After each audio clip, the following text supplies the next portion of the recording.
Cela s'est passé à Noël, il y a plusieurs années, et ça a détruit le Secret Santa pour moi à jamais.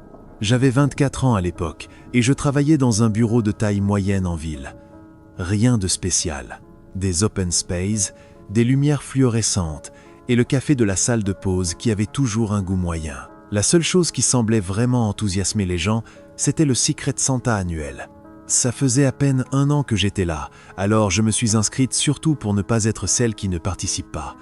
On a tous tiré des noms dans un bol. Je suis tombé sur un type de la comptabilité que je connaissais à peine. Je me suis dit que j'allais lui prendre un mug et des bonbons. Et basta. Quelques jours plus tard, les cadeaux ont commencé à apparaître. Mon premier cadeau de Secret Santa était normal. Un matin, j'ai trouvé un petit sac rouge sur mon bureau. À l'intérieur, une carte cadeau Starbucks et des chocolats. Sur l'étiquette, c'était écrit « Pour celle qui a toujours l'air fatiguée ». Joyeux Noël. Un peu vexant, un peu drôle, tout le monde plaisantait sur ces cadeaux. Les gens postaient des photos dans le groupe de discussion du bureau. L'ambiance était légère. Cette même semaine, on a eu une nouvelle recrue. Il s'est présenté sous le nom d'Evan. Grand, la trentaine bien entamée, assez banal. Chemise bleue, pantalon noir, badge d'entreprise classique autour du cou. Mon manager l'a amené dans l'allée de bureau près du mien et a expliqué qu'il allait aider côté client pour le rush de fin d'année. Il avait l'air sympathique. Il posait les questions habituelles. Depuis combien de temps je travaillais là, si j'aimais le boulot, où étaient les toilettes et le bon café. Mais quelque chose me dérangeait chez lui. Il observait les gens plus qu'il ne leur parlait. Il avait toujours l'air d'écouter depuis un endroit où on ne le voyait pas vraiment. Je me suis dit que j'étais parano. Quelques jours plus tard, je suis resté tard pour finir des rapports. Il faisait nuit quand j'ai enfin éteint mon ordinateur. Le bureau était presque vide. J'ai pris l'ascenseur jusqu'au parking souterrain. Ma voiture était garée dans un coin. En m'en approchant, j'ai remarqué quelque chose sur le pare-brise. Un petit cadeau soigneusement emballé. J'ai senti mon estomac se nouer. J'ai regardé autour de moi. Rien, à part des rangées de voitures et la rampe de sortie. J'ai pris le paquet. Il y avait mon prénom sur l'étiquette, écrit d'une écriture très soignée. À l'intérieur, une paire de gants tout doux et un mot. Tu ne devrais pas marcher seul jusqu'à ta voiture aussi tard. Quelqu'un doit veiller sur toi. Ton Secret Santa. Ma poitrine s'est serrée. Le Secret Santa était censé se faire au bureau, en journée, sur les bureaux ou dans la salle de pause. Pas dans un parking presque vide où je marchais seul. Le lendemain, j'en ai parlé à 2 collègues. Elles ont rigolé. L'une a dit « Waouh, ton Secret Santa sait s'y prendre ». Une autre a ajouté « Au moins, le tien fait attention à toi ». J'ai ri avec elle, mais ça ne me faisait pas rire du tout. La deuxième fois, ce n'était plus du tout mignon.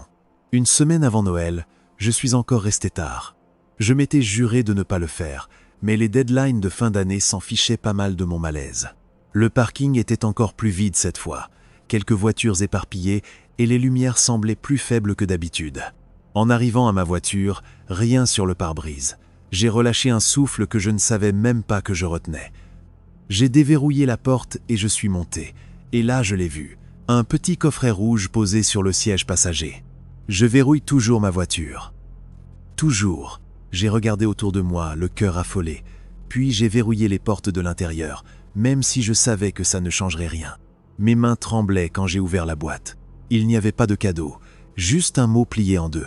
Tu dois vraiment faire plus attention. C'était trop facile d'entrer. Je suis rentré chez moi le cœur battant, regardant le rétroviseur toutes les 2 secondes. Le lendemain matin, je suis allé directement aux ressources humaines. J'ai parlé des cadeaux étranges, du mot. Je n'ai pas dit harcèlement, mais ce n'était pas nécessaire. Le visage de la responsable RH s'est durci. Elle a dit qu'elle allait prévenir la sécurité et vérifier les caméras. En sortant de son bureau, j'ai croisé Evan dans le couloir. Il m'a souri. « Matin difficile ?» a-t-il demandé. « Ouais », ai-je marmonné. « Tu es bien rentré hier soir, hein ?» Je me suis arrêté net. « Quoi ?» Il a haussé les épaules. « Tu disais que tu restais tard. Les routes étaient glissantes. » Je demandais juste. Je ne lui avais jamais dit que je restais tard. Quelque chose s'est enclenché dans ma tête. Au lieu de retourner à mon bureau, je suis entré dans le bureau de ma manager. Dit le nouveau, Evan. Il est là pour combien de temps ? Elle m'a regardé, confuse. Qui ? Le type que tu as présenté la semaine dernière. Grand, cheveux foncés, badge, près de la fenêtre. Elle a froncé les sourcils. On n'a embauché personne de ton côté. Pas ce mois-ci. Si, le gars qui aide avec les clients. J'étais en réunion hors du bureau depuis 3 jours. Je n'ai présenté personne. Là, j'ai vraiment senti mon estomac tomber. Je suis retourné au RH. Ils ont vérifié le registre des visiteurs. Aucun Evan. Le badge qu'il portait aurait dû être enregistré. Il n'y avait aucune trace. La sécurité a commencé à analyser les images du parking et des entrées. Toute la journée, j'ai cru l'apercevoir. Dans le couloir, dans la salle de pause, près des ascenseurs, toujours en train de passer, toujours à observer. Quand je suis enfin parti, j'étais en état de choc. Dans le parking, je suis resté immobile quelques secondes à écouter. Ma voiture était là, légèrement mal garée comme toujours. Cette fois, il y avait une boîte plus grande sur le capot. Je ne l'ai pas touchée à main nue. J'ai déverrouillé la voiture à distance, attrapé la boîte avec mon pull, l'ai jetée sur le siège passager. Je suis monté et je suis parti en trombe. Je ne l'ai ouverte qu'une fois chez moi, porte verrouillée, chaîne mise, toutes les lumières allumées. À l'intérieur, il y avait une clé USB et un petit mot plié. Mes mains tremblaient en l'ouvrant. « Ouvre ça, joyeux Noël !» J'ai branché la clé USB à mon ordinateur. Il y avait plusieurs fichiers vidéo. J'ai lancé le premier. C'était une vidéo granuleuse, façon caméra de surveillance, de moi marchant dans le parking. Différentes nuits, différentes tenues. Parfois sur mon téléphone, parfois en fouillant dans mon sac, parfois en regardant autour de moi, nerveuse. La caméra n'était pas en hauteur, elle était au niveau du sol, cachée derrière du béton, entre des piliers, toujours trop proches. Sur une vidéo, je passais juste devant l'objectif. Mon visage remplissait l'écran pendant une fraction de seconde. J'ai sursauté en la regardant. La dernière vidéo m'a donné la chair de poule. Elle était filmée depuis derrière une voiture garée en face de la mienne, avec un angle montrant à la fois ma voiture et la sortie de l'ascenseur. L'horodatage indiquait ce soir-là, 10 minutes plus tôt.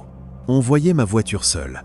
Puis, au loin, les portes de l'ascenseur s'ouvrirent et moi sortir. Je me voyais regarder autour, resserrer mon manteau, hésiter. La caméra restait immobile, basse, comme si la personne était accroupie, en train d'attendre. À la fin, on entendait une respiration près du micro, puis un murmure « Tu ne dis jamais bonne nuit quand tu pars ». J'ai arraché la clé USB tellement vite que mon ordinateur a émis un bip d'erreur. Mon cœur battait à tout rompre. Je suis restée debout dans mon salon, tremblante, avec cette sensation d'être observée, même rideau fermé. J'allais appeler le 911 quand quelqu'un a frappé à ma porte. Pas un coup normal, des coups violents, irréguliers. 3 coups, pause, 2 coups, encore un, comme si la personne ne tenait pas en place. Puis une voix d'homme. « Allô ? C'est moi. Du boulot. J'ai besoin d'aide. » Je n'ai pas bougé. Il continuait à parler. On m'a agressé. Ils ont volé ma voiture. Mon téléphone aussi. Je ne savais pas où aller. S'il te plaît, je sais que tu habites près du bureau. Je t'ai suivi après le travail. Laisse-moi juste utiliser ton téléphone. Mon ventre s'est noué. J'ai regardé par le Judas. C'était lui. Evan était sur le palier. Épaules voûtées, une main sur le chambranle. Il avait du sang sur le front et la joue, ou du moins ça y ressemblait. Sa chemise était déchirée. Il jetait des regards derrière lui, comme si quelque chose le poursuivait. « S'il te plaît, disait-il, la voix tremblante, je gèle ici. » Tout en moi criait de ne pas ouvrir. J'ai reculé. « J'appelle la police, ils vont vous aider. » Son ton a changé instantanément. « Pas besoin de faire ça. Toute la détresse avait disparu. Laisse-moi entrer. Je sais que tu es seul. Je t'ai vu rentrer chez toi. » Un froid glacial m'a traversé. Il a frappé la porte avec le côté du poing. « Ouvre !» J'ai couru chercher mon téléphone. À peine avais-je tourné le dos qu'il s'est mis à donner des coups de pied et à foncer dedans avec son épaule. La porte a cédé. J'ai trébuché, laissé tomber mon téléphone, pendant qu'il entrait en force et refermait la porte d'un coup de talon. Il respirait fort, les yeux brillants. Pas de peur, juste une excitation étrange. « Tu vois » a-t-il dit. « Maintenant, on n'a plus besoin de crier à travers la porte. » J'ai essayé de courir vers la cuisine, mais il a été plus rapide. Il m'a attrapé par le dos de mon haut et m'a tiré vers le salon. Je griffais, je donnais des coups de pied, n'importe quoi. J'ai réussi à me dégager et à me retourner. C'est là qu'il a attrapé un cadre photo sur le meuble de la télé. Une photo de famille dans un cadre en bois massif. Il l'a balancée comme une arme et m'a frappé sur le côté de la tête. Un éclair blanc. Je suis tombé. Les oreilles bourdonnantes, tout tournait. Le cadre s'est brisé près de mon visage, le verre s'éparpillant sous ma joue. Son poids s'est abattu sur moi. Ses doigts agrippaient mes bras pour les bloquer au-dessus de ma tête. « Tu n'étais pas censé courir. » A-t-il sifflé. J'essayais d'être gentil. Je me débattais, à moitié sonné, cherchant n'importe quoi. Ma main a attrapé un éclat de verre. Je l'ai serré sans réfléchir, me coupant profondément la paume. Il m'a attrapé le poignet et serré jusqu'à ce que je lâche. J'ai fait la seule chose qui m'est venue à l'esprit. J'ai ramené mes genoux et j'ai frappé de toutes mes forces entre ses jambes. Un coup parfait. Il a poussé un cri que je n'oublierai jamais. Sa prise s'est relâchée instantanément. Il est tombé sur le côté, recroquevillé. Je me suis dégagé, j'ai glissé sur le verre et j'ai couru vers la porte. Je n'ai pas pris mon téléphone, pas mis de chaussures. J'ai ouvert la porte cassée et j'ai couru dehors dans le froid. L'air m'a frappé comme une lame. J'ai traversé mon petit jardin et frappé à la porte des voisins comme si ma vie en dépendait. Ils ont ouvert après ce qui m'a semblé une éternité. J'ai presque chuté à l'intérieur. Ma voisine a blêmi en voyant le sang sur mon visage et mes mains. « Appelez le 911 » ai-je supplié. Il est entré chez moi.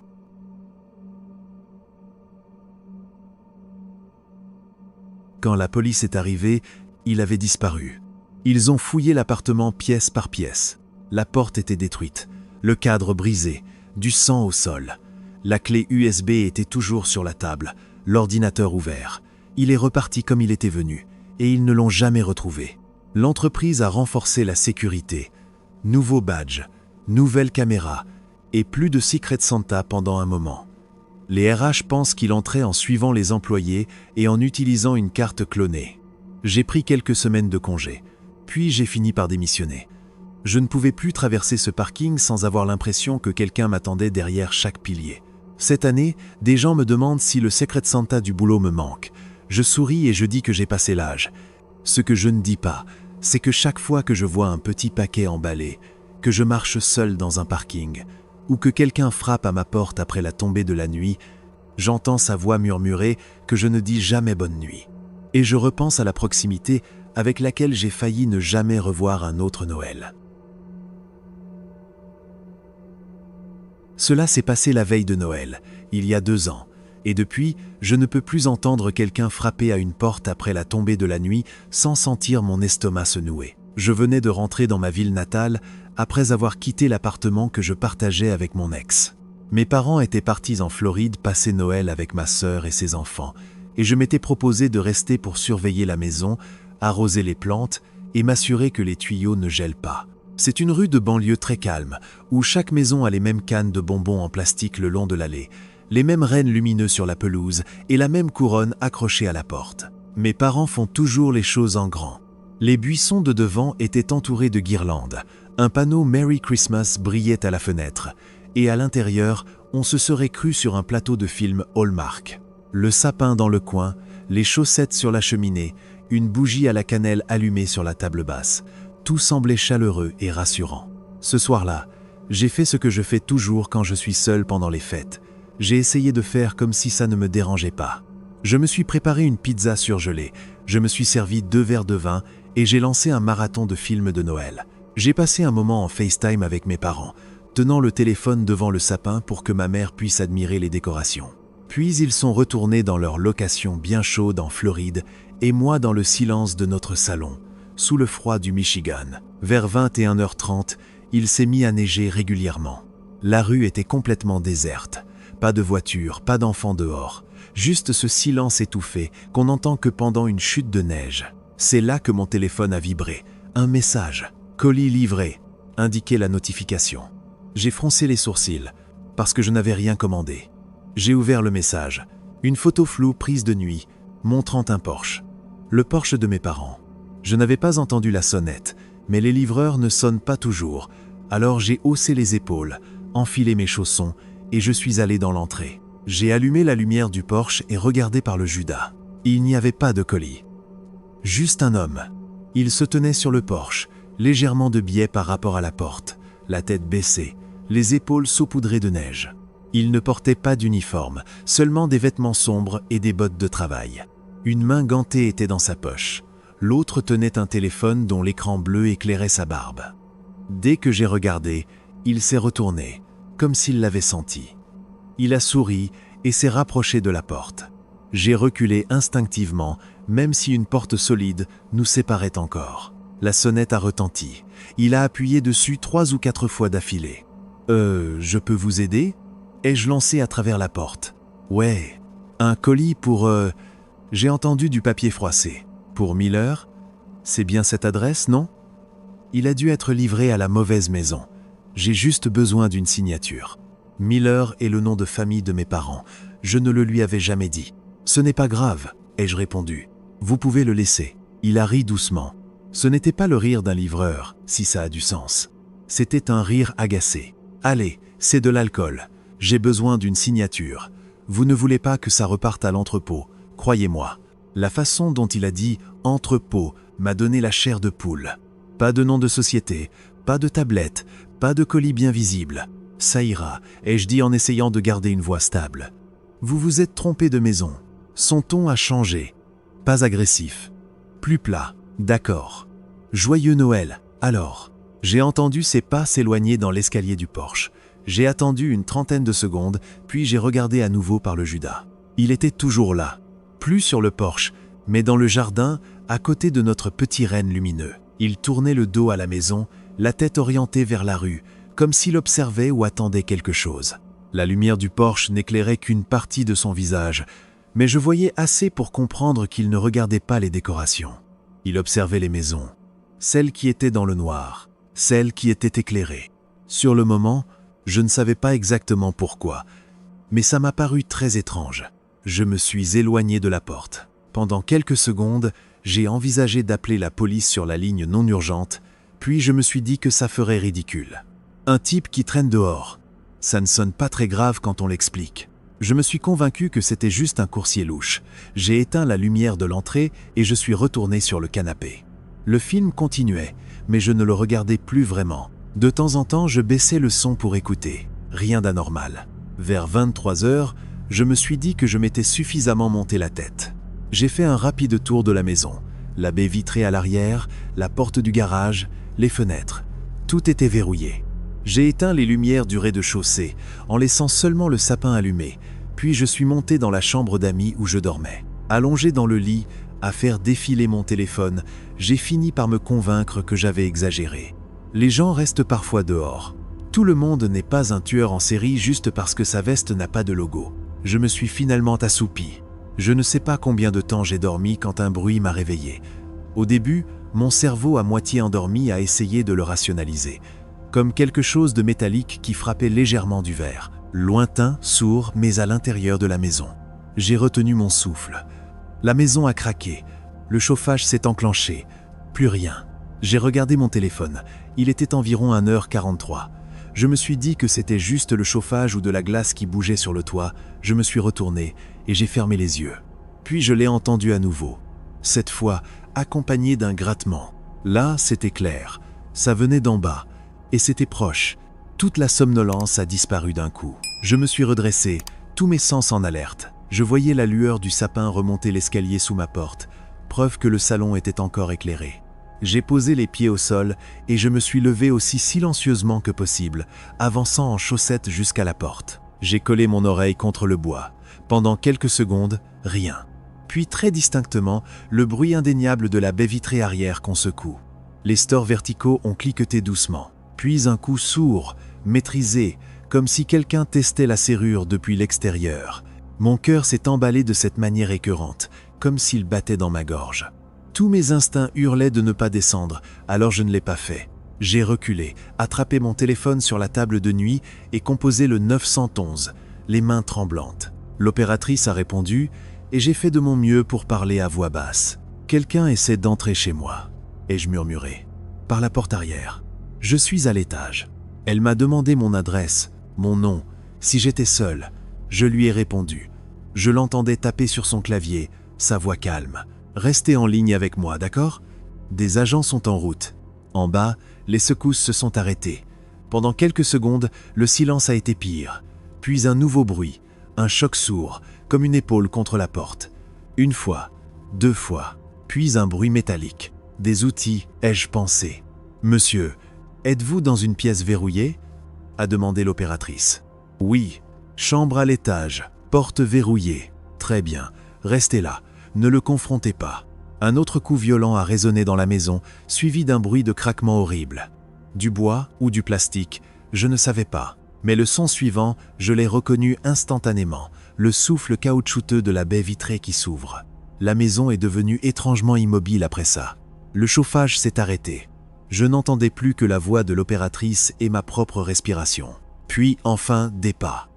Ils ne cherchaient pas à être silencieux, mais ne martelaient pas non plus le sol.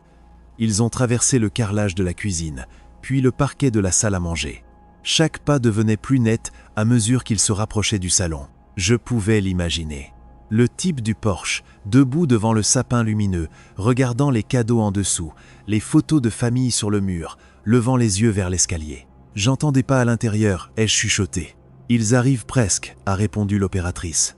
Restez calme et caché. Je me suis éloigné de la porte et me suis glissé dans le dressing attenant à la chambre. Il était rempli des vieux vêtements de ma mère, de couvertures et de cartons de décoration. Je me suis tassé dans le fond, derrière une rangée de manteaux, en essayant de respirer le plus silencieusement possible. En dessous de moi, un tiroir s'est ouvert. Quelque chose est tombé. Les pas se sont rapprochés du bas de l'escalier. Chaque marche grinçait plus fort que la précédente, de cette façon bien particulière que je reconnaissais depuis l'enfance. La personne qui montait était grande. Il s'est arrêté à mi-hauteur.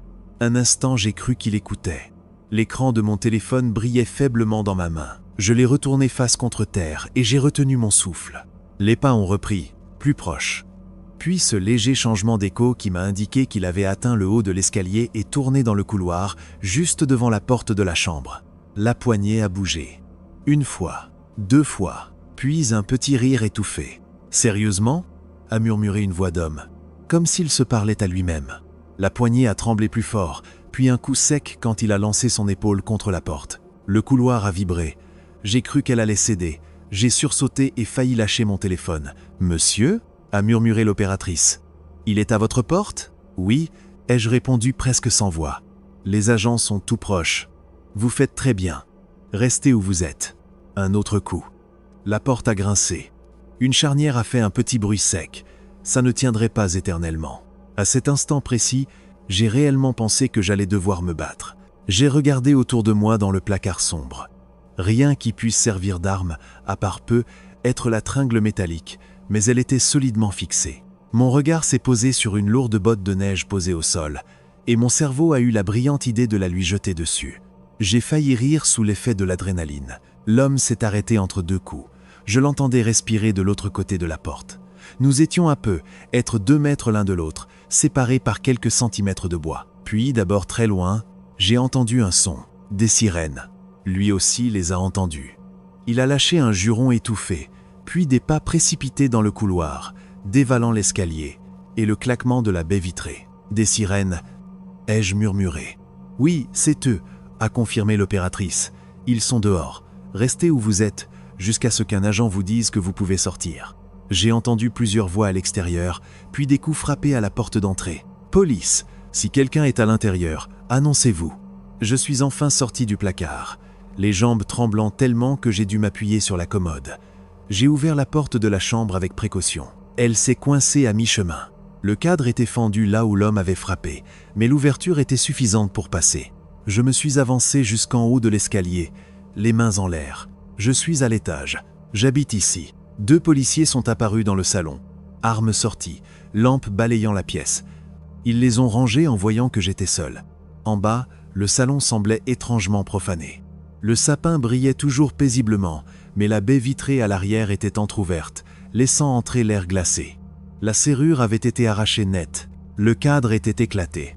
Des traces de bottes mouillées menaient de la terrasse à la cuisine, puis jusqu'au pied de l'escalier. Ils m'ont fait faire le tour de la maison pendant que d'autres agents inspectaient l'extérieur.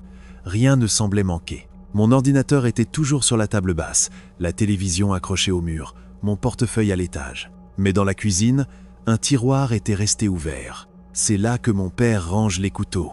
Il en manquait un. C'est probablement ça, le pire. Plus tard, quand tout s'est calmé et que l'adrénaline a laissé place à l'épuisement, un des policiers m'a expliqué qu'il y avait eu une série de cambriolages la veille de Noël ces dernières années. Des maisons clairement décorées, avec des cadeaux visibles, et manifestement vides. Beaucoup appartenaient à des personnes âgées, parties passer les fêtes en famille. Il a probablement vu vos parents partir et s'est dit que la maison serait vide toute la semaine, m'a dit l'agent. Il a vu les lumières. Être observé la maison un moment. Mauvais endroit, mauvais moment pour lui que vous soyez resté. J'ai repensé au type sur le porche, au faux colis, à la notification de livraison, au fait qu'il connaissait le nom de famille avant que je ne confirme quoi que ce soit. Et à quel point il aurait été facile d'entrouvrir la porte, de signer un faux papier et de le laisser poser un pied à l'intérieur. Aujourd'hui encore, je suis reconnaissant de ne pas l'avoir fait. Mes parents ont remplacé la porte, installé des caméras et un système de sécurité. Ils vérifient chaque serrure religieusement. Je continue à garder la maison pour eux, mais je ne fais plus semblant d'être détendu. Si quelque chose me semble bizarre, j'appelle quelqu'un, je regarde les caméras, j'allume plus de lumière que nécessaire. Et chaque veille de Noël, quand la rue devient silencieuse et que la neige étouffe tous les sons, je me surprends toujours à écouter attentivement une fois les films terminés et la maison plongée dans le noir. Cela s'est produit le jour de Noël il y a 2 ans. Et depuis, chaque mois de décembre, la scène repasse dans ma tête comme un film dans lequel je n'ai jamais voulu jouer. J'avais 17 ans cette année-là, et je vivais avec mes parents dans un joli lotissement de l'Oregon. Ce Noël-là était parfait en apparence, de la neige fraîche, un ciel bleu le matin, puis cette lueur rose douce au coucher du soleil. À l'intérieur, en revanche, c'était le chaos. Dans ma famille, Noël, c'est en grand. Cousins, tantes, oncles, grands-parents. Tout le monde entassé dans la maison comme des clowns dans une voiture. Les enfants couraient partout avec du glaçage sur le visage. Ma grand-mère criait sur mon oncle parce qu'il avait trop salé la sauce. Et des films de Noël passaient en fond sonore, le volume trop bas pour qu'on entende vraiment quoi que ce soit. Moi, j'étais l'ado émo et antisocial de la famille. Toute la journée, je restais en périphérie. J'aidais à sortir les plats, je faisais semblant de rire aux discussions inutiles, et je me réfugiais dans la cuisine dès que je pouvais. C'est là que je l'ai vue pour la première fois. Ma cousine Jenna est entrée avec un homme que personne n'avait jamais vu auparavant. Elle rayonnait comme seules les filles savent le faire quand elles présentent un nouveau petit ami. Lui était plus âgé, clairement la trentaine bien avancée. Trop vieux pour elle, à mon avis. Il avait une barbe courte, les cheveux plaqués en arrière, et un pull de Noël qui aurait eu l'air normal sur n'importe qui d'autre, mais qui sur lui ressemblait à un déguisement. La première chose que j'ai remarquée, c'était ses yeux. Il n'a pas balayé la pièce du regard comme le ferait quelqu'un de normal. Il s'est figé sur moi. J'étais simplement là, près du plan de travail, en train de couper une tarte à la citrouille achetée en magasin, et j'ai senti son regard me frapper comme un projecteur. Ce n'était pas de la curiosité, ce n'était même pas un « qui est-ce ?» J'avais l'impression d'être évalué. J'ai détourné les yeux et me suis concentré sur mon assiette. « Voici Dave », a dit Jenna en le tirant vers ma mère. On sort ensemble depuis quelques mois. Ma mère a fait ce qu'elle fait toujours. Câlin, sourire, enchanté, bienvenue dans la folie. Tout le monde a ri. Lui aussi a ri. Mais quelque chose sonnait faux, comme si ce rire avait été répété. Je gardais la tête baissée, mais chaque fois que je levais les yeux, il me regardait. Plus tard, quand tout le monde était dans le salon à ouvrir les cadeaux, je me suis assise par terre, contre le mur du fond, à moitié caché derrière le sapin. Je faisais défiler mon téléphone, casque sur les oreilles, sans musique. Je le voyais circuler dans la pièce, discuter, rire, serrer des mains. Mais il revenait toujours vers moi, encore et encore. Il se plaçait juste assez près pour que je sente sa présence. Puis, il se penchait, faisait semblant de s'intéresser à quelque chose près de moi et lançait la conversation. « Alors, tu es la cousine de Jenna ?» m'a-t-il demandé à un moment. Accroupi à côté de moi comme si on était proche. Je sentais une odeur de parfum bon marché, avec quelque chose d'aigre en dessous. « Oui, tu es différente des autres », a-t-il dit en regardant mes vêtements, mes cheveux devant mon visage.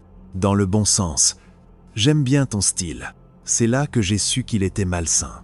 Je me fiche de ce que les gens pensent quand je dis que je fais confiance à mon instinct. Je n'ai pas répondu. Je suis allé m'asseoir avec mes cousins plus jeunes, en faisant semblant de les aider à ouvrir leurs jouets. Il m'a suivi.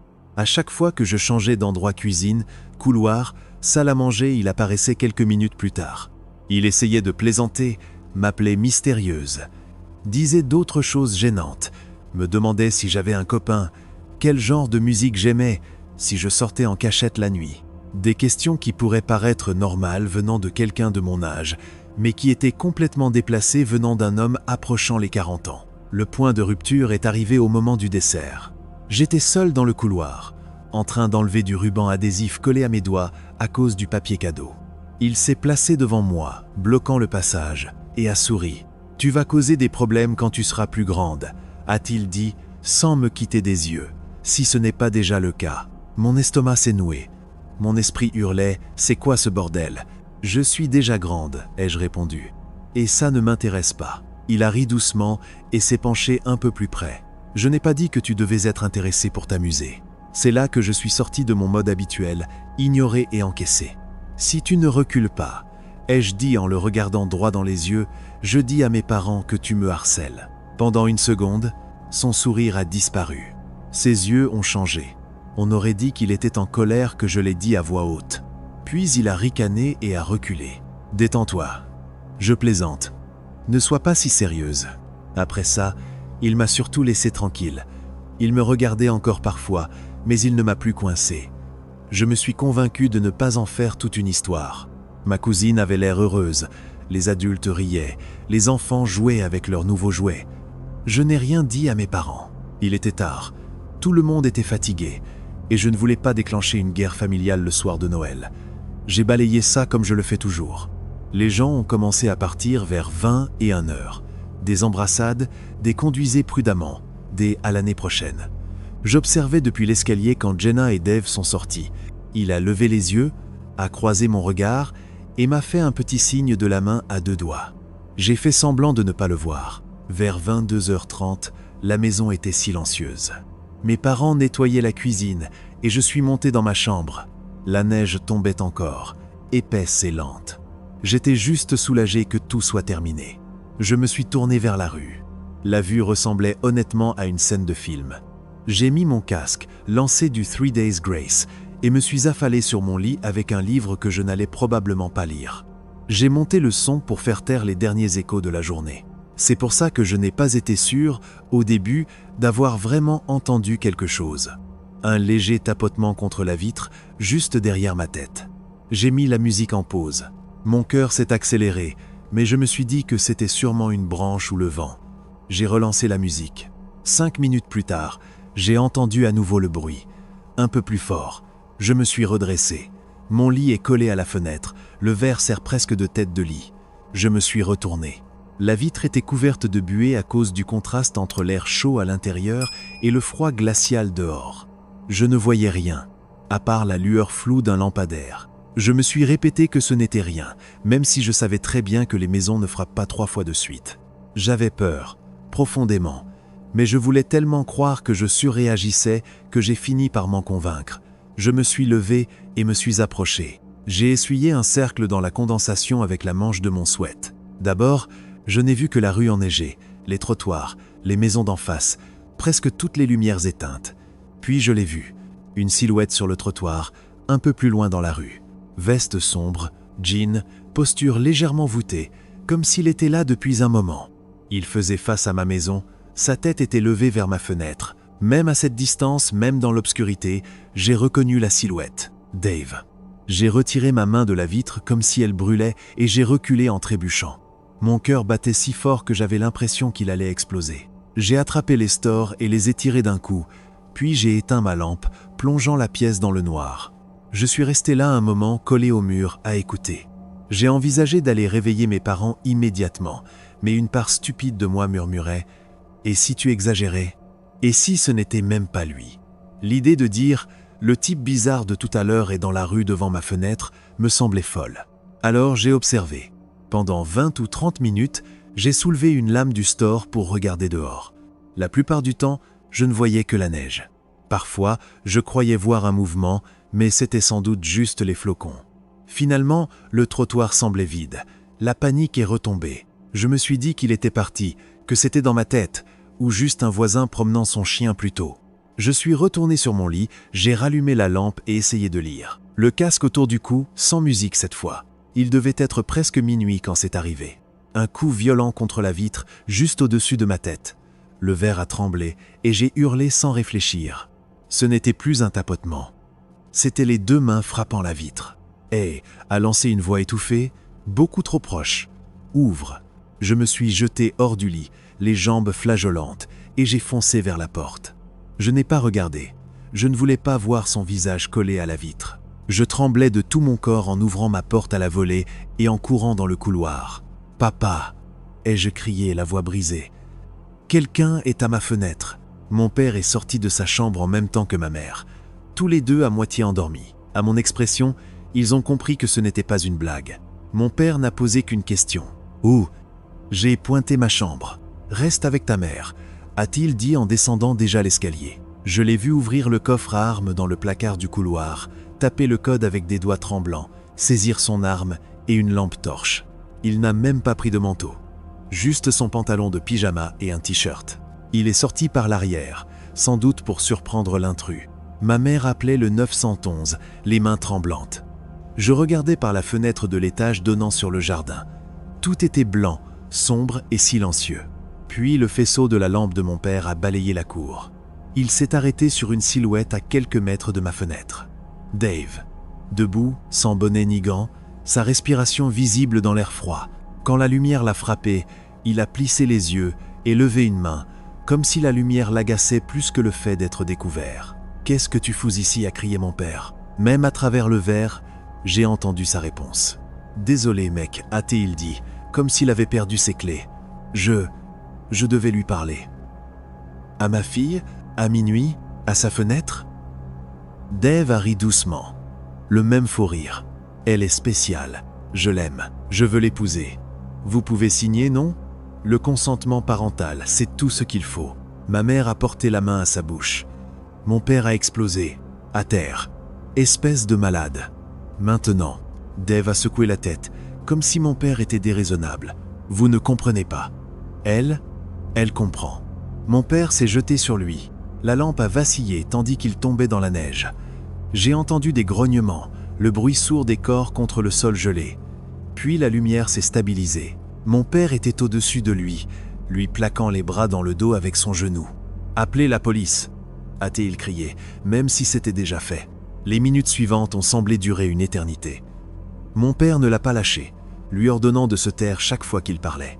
J'ai entendu des bribes, destinées l'un à l'autre. Elle est différente, miracle de Noël, ça me donnait la nausée.